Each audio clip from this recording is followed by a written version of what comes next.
According to the Committee for a Responsible Federal Budget, the House Budget Reconciliation Package will add roughly $3 trillion to the debt, including interest over the next 10 years.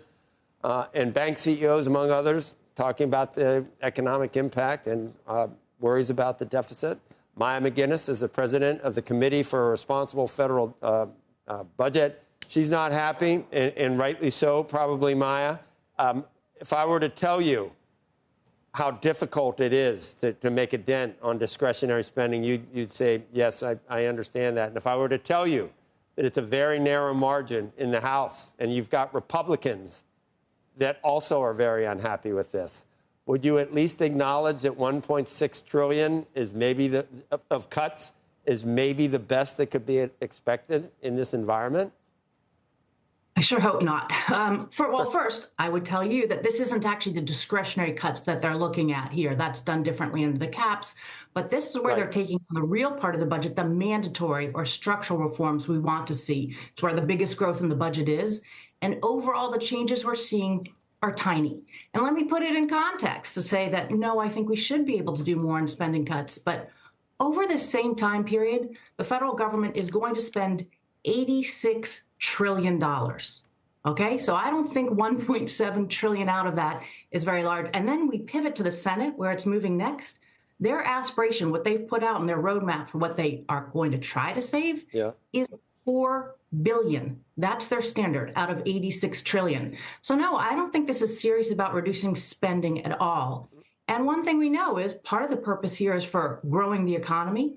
You do that by pro-growth, focusing on pro-growth tax reform, and also by as little debt as possible. And so the $3 trillion that the House would borrow and the more the Senate might borrow is anti-growth. That's one of the big concerns. Right. I mean, in a reconciliation bill, you can't do discretionary. I mean, that's what I meant. It's not possible. Well, taking that off the table, you're totally right. Yeah. So taking that off, and that needs to be addressed at some point. But how much could actually be done here, given not one Democrat is going to vote for this at this point? In their view, Maya, the spending cuts that we're seeing right now, grandma's going off the cliff again in her wheelchair from the slightest thing you do to Medicaid.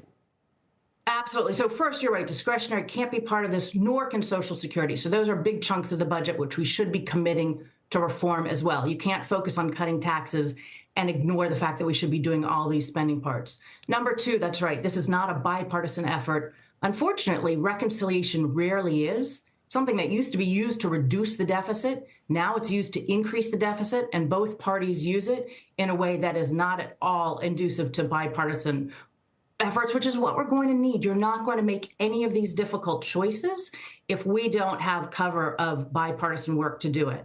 I'm afraid a huge tax bill will make it more difficult to get Democrats engaged afterwards. I would like to see us focus on a big debt deal. But you are right. Every article I read where there's the description of all the benefit changes as slashing is so unfair, kind of, and stacked against the fact that a lot of these policies that are structural are going to have to happen, and then much more. So there's a huge bias against doing anything hard, which is what fixing the fiscal situation is. But when you've got interest as the fastest growing part of the federal budget, when you have a Senate that may well make a $3 trillion addition to the budget worse, not better, you have to start looking at every effort you can. And if it's going to be a purely partisan bill, listen, Republicans have wanted to cut spending for a long time. Now is their opportunity. So I really hope we can do better than $1.7 trillion out of a very large budget over the same time period. So, Maya, the Treasury Secretary, we're at 7% deficit to GDP. He wants to get to 3%, and you applaud that. This will not do it. Or is there any way that you're underestimating the possible growth aspects of the bill, where it actually does come in much? That's what most Republicans will come back at you with, that we're going to have much. The CBO doesn't calculate this correctly, and the growth could be much more robust than people think. Is there any way you're underestimating that? Yeah, they will indeed come back at us with that. And we're not actually estimating it as much as looking at the ranges of estimates out there.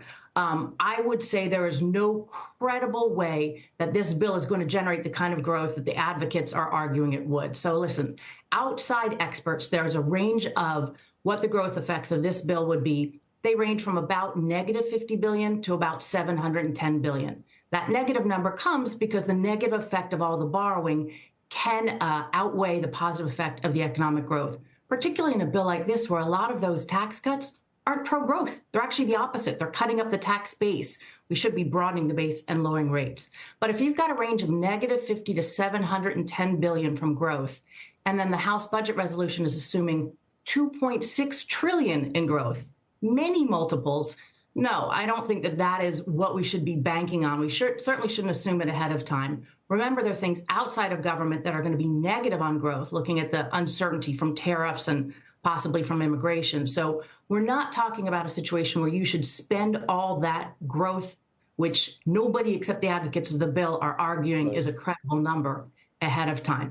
I know that's what people who want to make this seem easy say. Don't worry, we're going to grow our way out of the situation. Usually tax cuts generate enough to offset about 20% of the cost of the bill. This is less pro-growth than the previous 2017 version because that had the corporate rate cut, which is where a lot of the growth really came from. How would we broaden, and Andrew once again, but how would we broaden the tax? What is your answer on, is it on the revenue side or is it purely on the spending side? I would do as much as possible. Listen, I would love to see a reconciliation bill that would reduce the deficit. We have people who have said out there, and I completely agree, we should not be passing any legislation that makes this worse. Over the next 10 years, we are set, if we do nothing, to borrow 22 trillion more. We will have a debt as a share of GDP that's the record of what it's ever been. So I would start with, don't pass legislation that adds to the debt at all. I would increase the offsets as much as possible. If we're not going to do Medicare, which we should, there's still a lot more we could do in Medicaid. And yes, there will be accusations of slashing benefits, but there are a lot of gaming and gimmicks and taking advantage of the system goes on where we could focus the efforts. I also would get rid of all of the tax cuts that aren't really the fundamental pro-growth cuts and focus on the extension of the existing ones. And there's more offsets we can do in other areas. Yeah, Andrew. You know, Ray Dalio talks about what he calls the 3% solution, which is basically you have to get interest rates in this country down to 3%. And that the only way to do that effectively is using these sort of three levers, if you will. One is cutting costs, but the other ultimately he would say is raising taxes. And the last one, which is related to the first two, is getting the interest rates down. That actually interest rates are the most important piece of this, but of course are a function of the first two. Nobody is willing to touch the idea of raising taxes at all. And clearly, nobody's really willing to touch the idea of cutting spending. And so if you can't even touch the first two, you never get to the third. And my question is, what's it actually going to take? I mean, he talks about a crisis is what it's going to take. But how do we force the issue earlier? Yeah, first I would like to say I absolutely endorse what both Ray and Secretary Bessent are saying, which is let's get this deficit to 3% of GDP. It's the right goal. It would require savings of about $750 billion over the next 10 years. So that is clear. I'm sorry, $7.5 trillion over the next 10 years, clearly moving in the wrong direction. This is something that would bring those deficits up to 7%, not down. Number two, absolutely what you're saying is true. We have to reduce spending, we have to increase taxes, and we have to do it in a way that promotes as much growth as possible, but has reasonable estimates or assumptions about growth, not these kind of huge wishful thinking ones. We don't have the political dynamic to do this. We have two parties who are in a cage match against each other, fighting each other by trying to give away more than the other party. And the levels of polarization we have in this country are leaving us making bad choices. The fiscal choices that we are making are weakening our economy, weakening our ability to respond to emergencies, weakening our national security. We had a conference just yesterday with a lot of folks from different areas about what do you do if there is some kind of downturn or emergency, because we're so indebted. Any response that we have right now would be much more difficult than it otherwise would be. So I'm worried about the political environment.